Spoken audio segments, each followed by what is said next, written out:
हमारी लाइफ में कभी कभी ऐसे मौके आ जाते हैं जब कोई पर्सन जानबूझकर हमारी इंसल्ट करता है या हमारे अंदर कमियां निकालता रहता है, हमें क्रिटिसाइज करता है और उन्हें हमें दुखी देखना अच्छा लगता है। इसलिए वो जानबूझकर हमारी इंसल्ट करते हैं और हमें डीमोटिवेट करके हमारा कॉन्फिडेंस डाउन करना चाहते हैं। और ऐसे लोग फैमिली में, रिलेशन में, आपके ऑफिस में, आस पड़ोस कहीं भी हो सकते हैं। और जब हम किसी ऐसे सिचुएशन में फंस जाते हैं तो हम उस टाइम पर कैसा रिएक्ट करेंगे, ये आज की वीडियो में हम जानने की कोशिश करते हैं। तो वीडियो स्टार्ट करूँ इससे पहले एक छोटी सी रिक्वेस्ट है गाइस कि अगर आप मेरे चैनल पे पहली बार आए हैं तो चैनल को सब्सक्राइब करके बेल आइकन को ज़रूर प्रेस कर दें।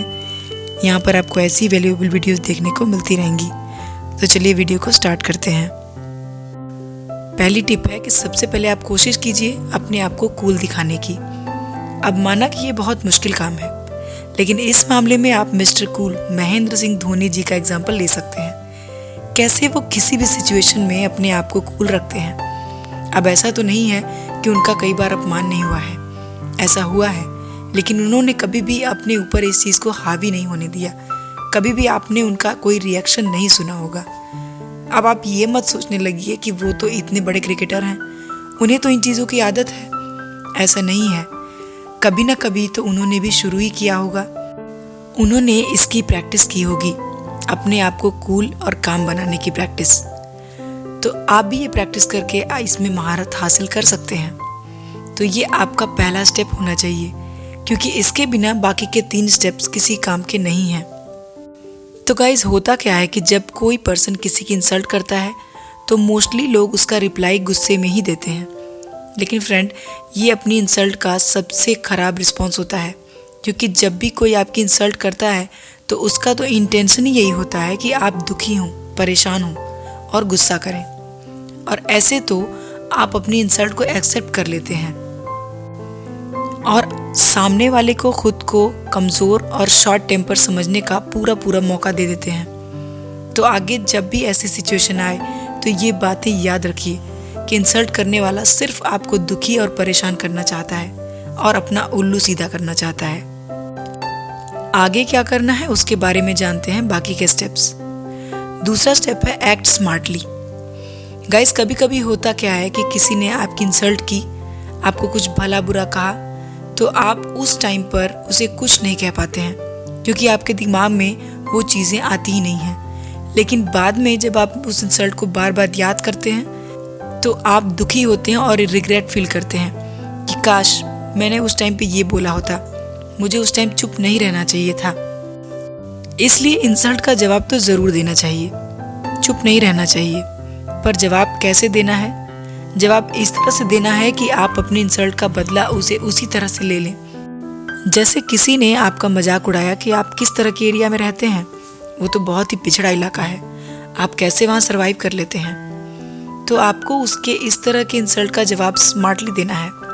आप ये बोल सकते हैं, हाँ वो थोड़ा पिछड़ा इलाका तो है, लेकिन हम जैसे लोग आगे बढ़ेंगे तभी तो हमारा इलाका भी आगे बढ़ेगा, इसलिए तो हम इतनी मेहनत कर रहे हैं और आप जैसे लोग भी इसमें हमारी बहुत हेल्प कर रहे हैं। यकीन मानिए, अगर आप इस तरह की बातें करते हैं तो सामने वाला अपने कहे एक एक वर्ड के लिए रिग्रेट फील करेगा।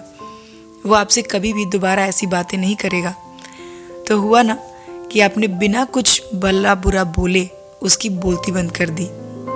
तीसरा स्टेप है राइट रिस्पॉन्स। देखिए, आप में से बहुत से लोगों के मन में ये सवाल आ रहा होगा कि अगर हमारा सेंस ऑफ ह्यूमर ही अच्छा नहीं है तो हम क्या करें। और कई बार तो हमारी इंसल्ट या फिर हमारा अपमान करने वाला एक स्ट्रेंजर होता है, तो फिर क्या कर सकते हैं। तो अगर ऐसी कोई सिचुएशन आ जाए तो आपकी एक स्माइल इसमें बहुत काम आ सकती है। माना कि गुस्से में स्माइल करना एक मुश्किल काम है, लेकिन किया तो जा ही सकता है। एक छोटी सी स्माइल, और जो भी आपको बिना मतलब के सुना रहा है या क्रिटिसाइज कर रहा है, उसे सिर्फ एक थैंक यू बोलकर वहाँ से निकल जाइए। भले ही आप अंदर से बहुत गुस्से में हों, लेकिन कहते हैं ना कि अपनी कमियां दूसरों को बताना मतलब अपनी चाबी दूसरों के हाथ में दे देना। लेकिन आपका ये रिएक्शन सामने वाले को ये रियलाइज़ करा देगा कि उसकी बातों के लिए आपके पास ना तो टाइम है और ना ही उसकी बातों को आप इतनी वैल्यू देते हैं। तो इस तरह आप अपनी इंसल्ट का बदला भी ले लेंगे और सामने वाला इस पर कुछ कर भी नहीं सकता। Fourth step, except the positive portion. Guys, कुछ लोग ऐसे भी होते हैं हमारी लाइफ में जो हमारी भलाई के लिए, हमारे अच्छे के लिए हमें कुछ कमियां बताते हैं, अपने अकॉर्डिंग कुछ एडवाइस देते हैं, पर हम तो गुस्सा हो जाते हैं। लेकिन हमें ये गलती नहीं करनी चाहिए। क्रिटिसिज्म या आलोचना को हम अपने आप को ग्रो करने के लिए भी यूज़ कर सकते हैं। दूसरों पर गुस्सा होकर, उनके ऊपर चिल्लाकर या रिएक्ट करके आप बात को कभी भी नहीं समझ पाओगे। जब भी आपको कोई क्रिटिसाइज करे या आपको आपकी कमियां बताए, तो आप नेगेटिव रिस्पॉन्स करने के बजाय उस पर कुछ देर के लिए सोचने की कोशिश कीजिए कि क्या ही वाकई मेरे अंदर कोई कमी तो नहीं है, और अगर कोई कमी है तो मुझे उसके लिए क्या करना चाहिए। और सामने वाले को थैंक यू बोलना चाहिए कि उसने आपका ध्यान आपकी उस कमी की तरफ दिलाया। ये क्वालिटी होती है एक इंटेलिजेंट पर्सन की। इसलिए कोई आपको कुछ कह दे तो उसको लेकर बैठना और मुंह बनाना बंद कर दीजिए। उस बात के पॉजिटिव साइड को देखिए और उस तरह से अपने अंदर इम्प्रूवमेंट करने की कोशिश कीजिए। तो गाइस, जब भी आपको आगे से लगे कि कोई आपकी इंसल्ट कर रहा है या अपमान कर रहा है या कोई क्रिटिसाइज कर रहा है, तो इन बातों को अपने ध्यान में रखें और फिर जवाब दें। तो आज की वीडियो में इतना ही। अगर वीडियो पसंद आए तो लाइक करें और चैनल को सब्सक्राइब करके कमेंट में अपने थॉट्स और ओपिनियन ज़रूर दें। मैं आपके ओपिनियन और थॉट्स का वेट करती हूँ। तो मिलते हैं अगले वीडियो में। अपना कीमती समय देने के लिए धन्यवाद।